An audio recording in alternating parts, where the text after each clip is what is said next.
The night my husband tried to kill me, he kissed my forehead and told me he loved me. Then he loosened the lug nuts on my car. I didn't know it at the time. I just remember the way he stood in the driveway, arms folded, watching me pull out like everything was normal. Like we weren't 3 weeks away from a $2.3 million life insurance payout. Like he hadn't already picked out my headstone. The wheel came off at 72 miles per hour. And when the car started flipping, I saw him in my rearview mirror, following. My name is Nancy. I'm 32 years old. I used to believe in forever. Now I believe in documentation. I believe in receipts. And I believe if someone tries to bury you, you make damn sure they're the ones 6 feet under. Metaphorically. Mostly. We lived in Plano, Texas. Big houses. White Range Rover in the driveway. Smiling Christmas cards. From the outside, we were that couple. Mara and Ethan Callahan. High school sweethearts who made it. He ran a private contracting firm, government work. Big money. Big secrets. I ran a boutique marketing agency out of a renovated studio downtown. No kids. By choice, I thought. Now I know it was because he needed the payout clean. 2 years ago, Ethan insisted on increasing my life insurance policy.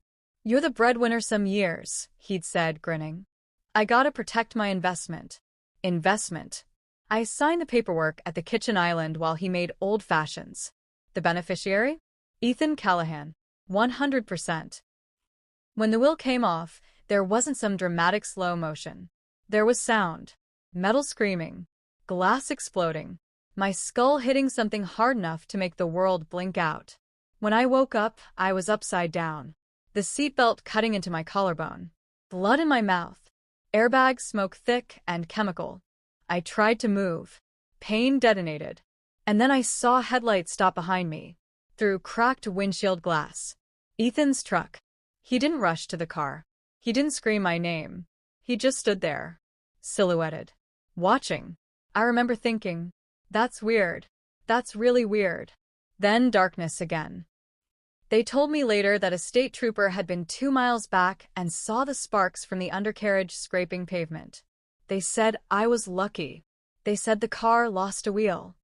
They said it like wheels just fall off. At the hospital, Ethan held my hand and cried so hard nurses brought tissues. You almost died, he whispered. I studied his face. Perfect performance. If I didn't know him as well as I thought I did, I would have believed it. 2 days into recovery, Detective Ramos came by. Routine accident report. Mid-40s. Buzz cut. Calm eyes. Didn't smile much. He asked normal questions at first. Speed. Weather. Fatigue. Then he asked, has anyone worked on your vehicle recently? I blinked. No. He looked at his notes. The lug nuts were removed manually. Silence. Removed? I asked. Yes, ma'am. Not loosened from vibration. Backed off. Backed. Off.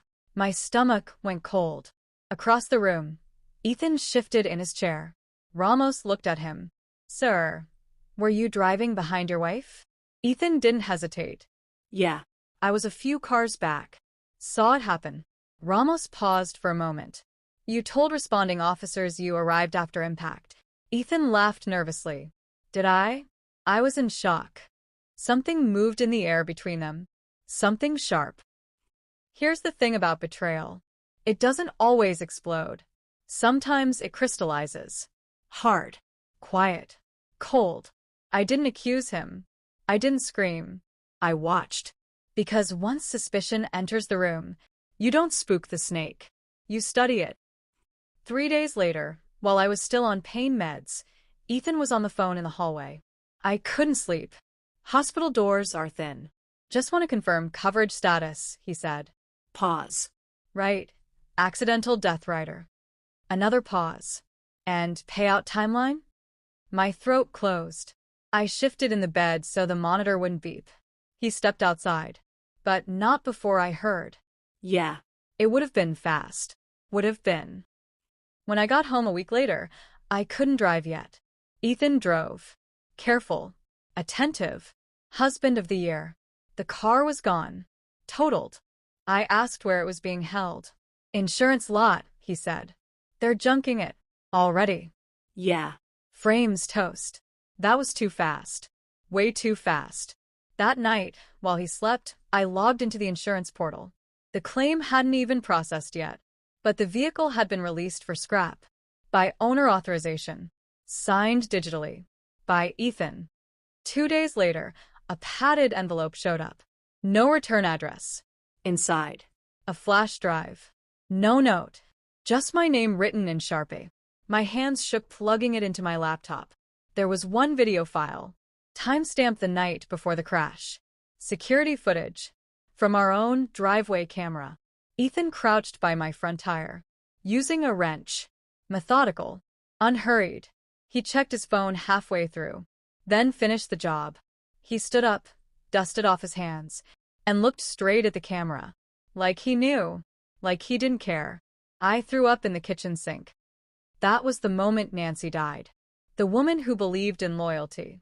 The woman who thought love was safe. What replaced her? Someone colder. Someone who understood something simple. If he tried once, he'd try again. And, this time, he wouldn't miss. I didn't confront him. I kissed him goodnight. I laughed at his dumb jokes. I thanked him for cooking dinner. And every second, I documented. I copied the footage 3 times. Sent one to a cloud folder under a fake name. Left one with my sister in Chicago. Kept one hidden in the lining of my suitcase. Because here's the problem. If I go to the police now, he claims tampering. He claims depression. He claims I'm unstable from head trauma. And maybe he gets bail. And maybe he finishes the job. No. I needed more. I needed motive. And I needed proof of intent. 3 weeks later, I followed him. Not dramatic. Not spy movie. Just calm. Uber driver. Baseball cap. Sunglasses. He drove to a bar in Frisco. Met a woman. Blonde. Early 20s. Laughing too loud. He kissed her. Not new relationship kiss. I took photos. He handed her something. An envelope. She counted it. My pulse thudded. I zoomed in. Plane tickets. 2. Dated a week after my crash. Destination. Belize. One way. Dead wife. Insurance payout. New life. New girlfriend. Offshore accounts.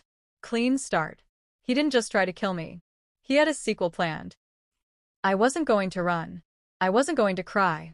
I wasn't going to beg. I was going to ruin him. Legally. Financially. Socially. Publicly. And I was going to do it so clean, he'd never see it coming. Because, while I was building my case, he was building something too. And I didn't realize how deep this went until I checked one more thing. One detail I almost ignored. The contracting firm he ran? Federal defense subcontractor. Which meant, if he was willing to kill his wife for money, what else was he willing to do? And who else was involved? He wanted me buried. Instead, I'm building the case that buries him. I have the footage. I have the motive. And now, I have a plan. But what I uncover next, it's bigger than just an affair. Bigger than insurance money. And once I pull that thread, there's no going back. Part 2 is where the real war begins. Subscribe. Trust me, you do not want to miss this.